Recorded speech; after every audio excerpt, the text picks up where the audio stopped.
Halo teman-teman, apa kabar? Baik kan? Assalamualaikum warahmatullahi wabarakatuh. Di video kali ini, kita akan kembali membahas kasus atau kisah nyata yang terjadi di Indonesia.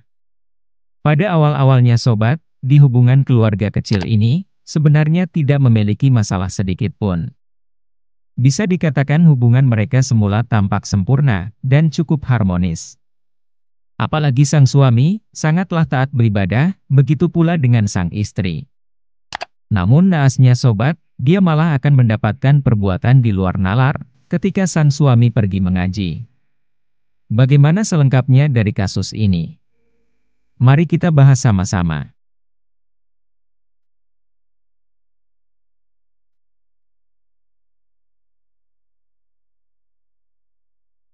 Sebelum kita mulai videonya, seperti biasa, jangan lupa untuk subscribe, like dan share. Siapkan posisi ternyaman untuk menikmati video ini. Sudah.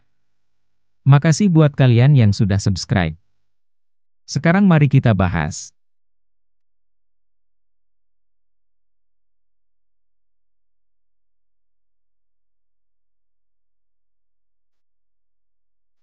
Jadi, kisah ini berawal di daerah bernama Dusun Baranongko Sewu, Desa Karangnongko, kawasan Poncokusumo, Kabupaten Malang, Jawa Timur.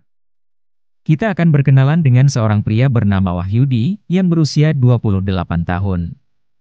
Dia ini, biasa dipanggil dengan nama Wahyu. Di usianya tersebut, Wahyu ini sudah menikah, dan tinggal di sebuah rumah sederhana bersama sang istri. Istrinya sendiri bernama Wahniah, yang sudah menginjak usia 26 tahun. Tidak ada informasi mengatakan bagaimana Wahyu dan Wahniah ini ketemu, atau masa lalunya. Tapi yang jelas, mereka ini sangatlah cocok satu sama lain, dari awal perkenalan hingga sampai sekarang. Meskipun sudah beberapa tahun belum dikaruniai seorang anak.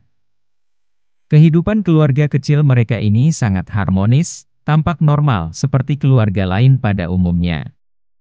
Bahkan di mata para tetangga sobat, mereka ini hidup rukun, tidak ada masalah, dan bahagia.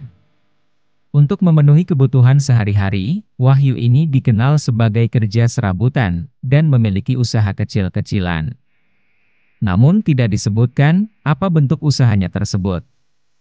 Dari beberapa informasi yang aku dapat sobat, usahanya itu dikatakan merupakan sebuah tempat ladang.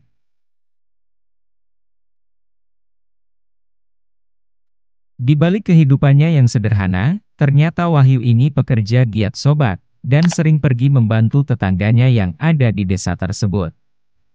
Jelas di lingkungan tempat mereka tinggal. Wahyu sendiri dikenal sebagai sosok yang rajin beribadah, dan juga ramah kepada para tetangga sekitar. Dia selalu terlihat, pergi beribadah ke masjid melakukan sholat 5 waktu. Jika ada kegiatan sosial atau tahlilan, Wahyu juga sering mengikuti acara tersebut bersama istrinya Wahniah. Bisa dikatakan sobat, sifat sosialnya sangat bagus, dan disenangi oleh banyak warga sekitar. Wahyu sendiri juga dikenal sebagai suami yang bertanggung jawab, lalu membina dengan baik keluarganya. Dia tipikal suami yang selalu mengusahakan keinginan apapun yang diinginkan oleh istri dan kerabat.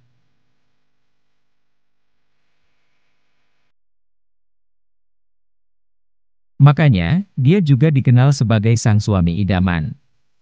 Sebelumnya sobat, istri dari Wahyu ini memang berparas cantik, dan memiliki punya yang bagus. Jadi tidak jarang, banyak para tetangga memiliki pandangan aneh. Namun di balik semua itu, namanya hidup bertetangga, bisa dikatakan banyak sekali orang, teman, atau tetangga yang kerap mengambil kesempatan kepada sang suaminya. Tapi dari sekian banyak orang, ada satu teman dari Wahyu yang rumahnya terletak kurang lebih dari 100 meter dari rumah. Yang mana menurut Wahyu, sempat merasa ada yang aneh dengan sifat sang teman ini. Tapi Wahyu juga merasa hal tersebut wajar-wajar saja, karena mengingat status pertemanannya. Mungkin dia merasa terkagum-kagum. Yang membuat teman Wahyu sampai-sampai tidak karuan. Kebetulan sekali sobat, teman dari Wahyu ini adalah seorang yang pernah melakukan hal yang tidak baik, karena sudah terlibat di dalam suatu kasus. Laki-laki tersebut bernama Koirul Anam, yang berusia 30 tahun, sedikit lebih tua dari Wahyu. Jadi sangat wajar ya sobat, terkadang Koirul suka bercanda kepada temannya yang lebih muda. Sebelum kita bahas lebih jauh mengenai permasalahan Wahyu dan sang teman, kita bahas sedikit latar belakang dari Koirul. Jadi Koirul ini masih belum menikah, dan berasal dari desa Gunung Ronggo, Kecamatan Tajinan. Dari pertemanan Koirul dan Wahyu, mereka berdua terlihat seperti keluarga dekat. Walaupun masa lalu dari Koirul ini bisa dibilang tidak bagus sobat.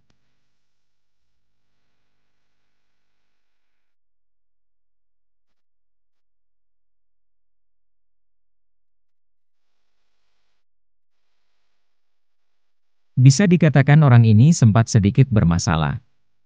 Tapi meskipun demikian sobat, Wahyu tetap menyambut baik temannya itu, tanpa peduli dengan masa lalunya. Setiap hari Koirul pergi bertamu atau menyempatkan waktu bersama Wahyu, hanya sekedar berbincang saja. Bahkan sobat, Koirul juga sering ikut bersama Wahyu, pergi mengikuti pengajian dan tahlilan bersama-sama setiap malamnya.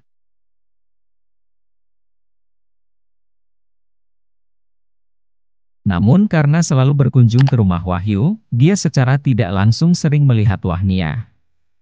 Entah kenapa sobat, punya Koirul sering ketika melihat Wahniah, lantaran bentuknya itu.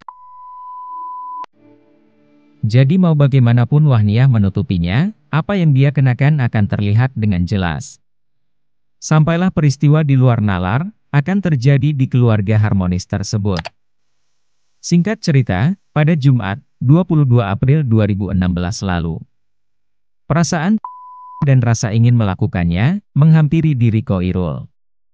Koirul pun di saat itu mulai tidak bisa tidur, lantaran terus memikirkan bagaimana rasanya perbuatan tersebut nanti. Dan saat itu sobat, Koirul yang merasa tidak karuan dengan dirinya ini. Mulai muncul ide-ide tidak baik, mulai muncul hal-hal ingin bercocok tanam, untuk melakukannya dari yang mana di dalam pikirannya, dia mulai berniat untuk melakukan aksi yang di luar nalar, terhadap Wahniah. Padahal di saat itu ya sobat, Wahniah ini tidak salah apa-apa, dia hanya menyambut tamu teman suaminya.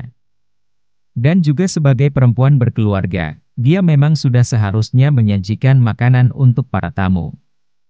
Tibalah di suatu hari, Koirul pun kembali bertamu dan berbincang santai dengan Wahyu.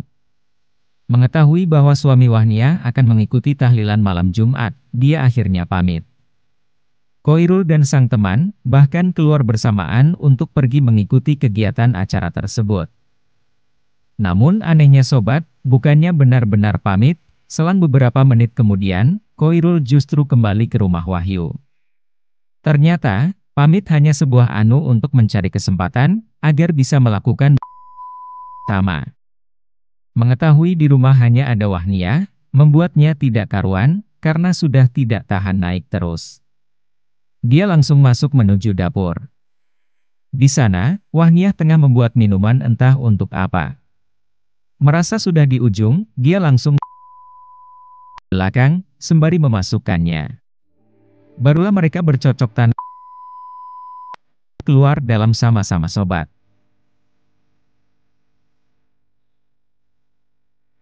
Setelah melepas itu semua, barulah Koirul ini pergi keluar rumah, tanpa adanya rasa bersalah. Selang beberapa jam kemudian, Wahyu pun kembali dengan penuh keheranan. Bagaimana tidak, sang teman yang awalnya ingin pergi bersama, malah tidak ada di tahlilan tersebut.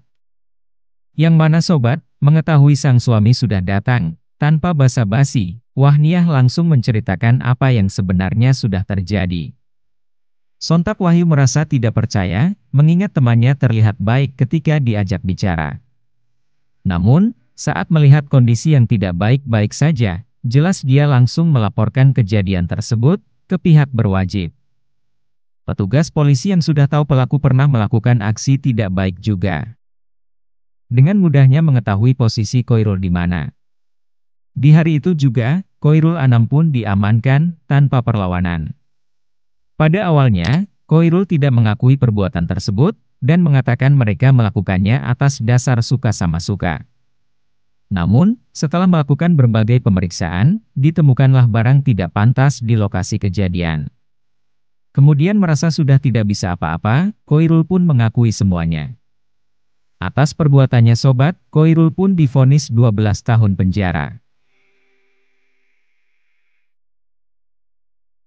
Bagaimana menurutmu guys?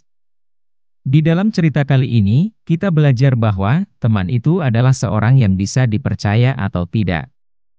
Teman itu bisa saja berubah dari sifatnya, dengan sesuai kondisi apa yang dilihatnya.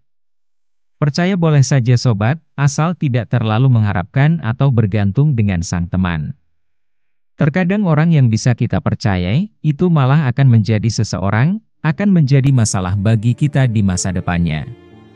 Dan seperti biasa sobat, setiap perbuatan tidak baik, akan mendapatkan hasil yang tidak baik juga, bahkan bisa lebih buruk. Biarlah kisah ini menjadi pembelajaran bagi kita semua.